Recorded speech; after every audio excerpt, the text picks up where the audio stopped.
Good day, everyone. Welcome to Real Conservative Headline News. I am your host, Nathaniel Rajkumar. Starting off, of course, here in Trinidad and Tobago locally. This is good news, especially for the elderly. Health Minister Dr. Lakram Bodo is assuring citizens that the CDAP program is here to stay and will be expanded and updated with new medications. This sounds like the UNC that I know about from back in the 90s and the early 2000s. They expand on projects, on programs that benefit the citizens of our country. Speaking at the post-cabinet media conference on Thursday evening, Dr. Bodo said he commissioned a CDAP review committee in June, comprising senior health policy and clinical experts tasked with aligning CDAP with modern clinical practice and ensuring its long-term sustainability. He also stated that new and improved medications for cardiovascular and other chronic diseases, as well as mental health conditions, will be introduced under the Chronic Disease Assistance Program, CDAP.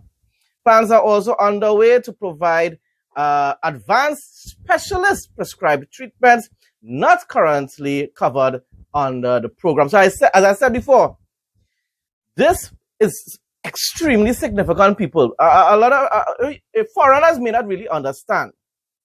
But you see the expansion of CDAP for the middle class and also the poor class. This is going to benefit everyone here in Trinidad and Tobago, no matter where you come from or who you are.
In some more local news, Planning, Economic Affairs and Development Minister Kennedy Sarawat-Singh hosted a delegation led by Mr. Stein Berejina, Chief Director in the Office of the President and Cabinet, Public Sector Reforms and Performance Management Department of the Republic of Zimbabwe on August 5th. The ministry's team of permanent secretaries, acting PSS and technical experts were also participants.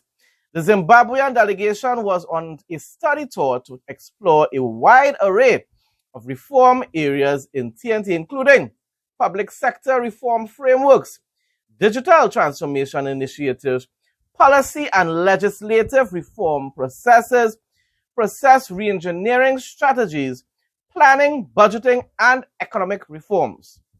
Performance management systems. Let's hope that all this sort of consulting that we are taking up with other countries could really definitely benefit and improve our public sector here in Trinidad and Tobago. Now for some regional news, and we're starting off with Guyana. Exxon Mobil Guyana started production today at Yellowtail, the fourth oil development in Guyana's offshore Stabroek Block. So you see what's going on there. Prosperity in Guyana is increasing, and I believe it's exponentially.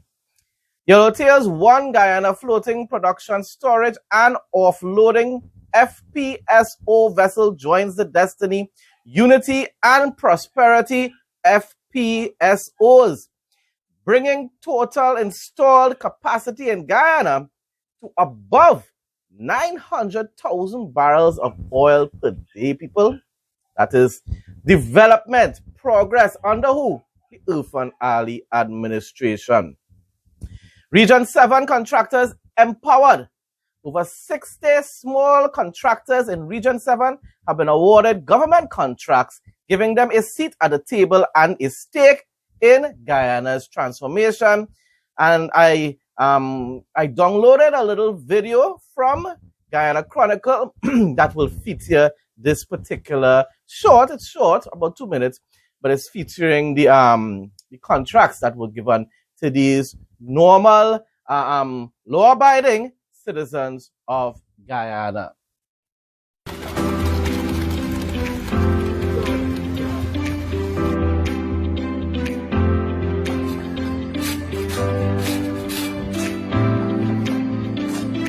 I appreciate, the side, well, as people refer to side hustle, because, as I said earlier, it put a little bit more money in your pocket. Not only that, you get to show your skill, not only for a person like me, but for other young individuals who want to further in construction work. Most persons are benefiting, especially small contractors, because you see each of these work now bringing in money to help them wherever benefit if they want to in the future get their own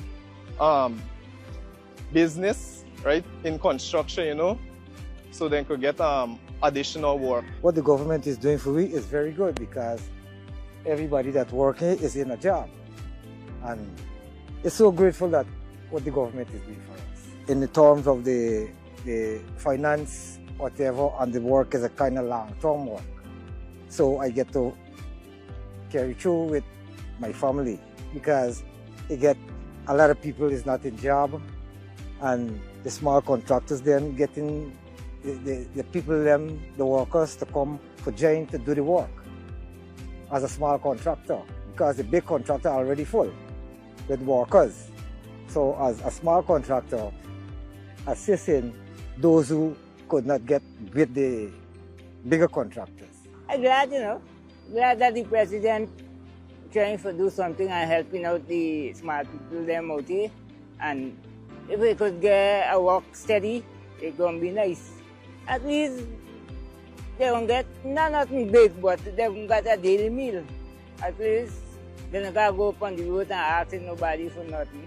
I think the government is doing a fantastic job awarding contractors, small contractors, not only large ones, and it will uplift me and my family and people, other small contractors in general, you understand, for their family.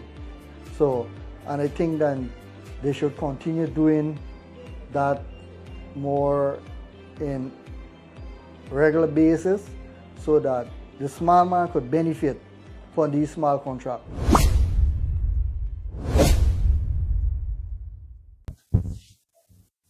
Now for some news from Jamaica, St. Catherine teenager Adrian Ellis says he was shocked but deeply honored to learn that he will receive the prestigious badge of honor for gallantry after stepping in to save the life of an injured schoolmate earlier this year. The 14-year-old ninth grader at Ascot High School is the youngest of the 141 individuals selected for national honors and awards this year, and the only recipient in the gallantry category. Also in Jamaica, 25 children ages 7 to 11 have been introduced to the world of computer programming and digital problem solving through the Cyber Kids Coding Camp. launched this summer in Clarendon with classes led entirely by 2 lower sixth form students. Wow. So, it's the youths helping the youths to progress in life. That is quite inspiring, quite inspiring. Something that is the type of example that Trinidadians should follow when we are looking towards role models, whether it's in Jamaica, America, and so forth. Now for some American and international news, the White House reflected on President Donald Trump's second term on his 200th day in office, with the press secretary Caroline Leavitt congratulating Trump for delivering on every single major campaign promise. While speaking with the outlet Daily Mail, Leavitt joyfully expressed that President Trump has actually kept his word and delivered on every single major campaign promise. And she's quite right. She's quite right. Definitely Trump is going to leave a legacy behind, because this is his final term, of course, second and final term. But he's going to be remembered as one of the best presidents in the history of the United States of America. And some travel information, it's not really news. Known as the Pearl of the Tyrrhenian Maritime, is a hidden gem in Italy that offers stunning natural beauty and southern Italian charm without the crowds.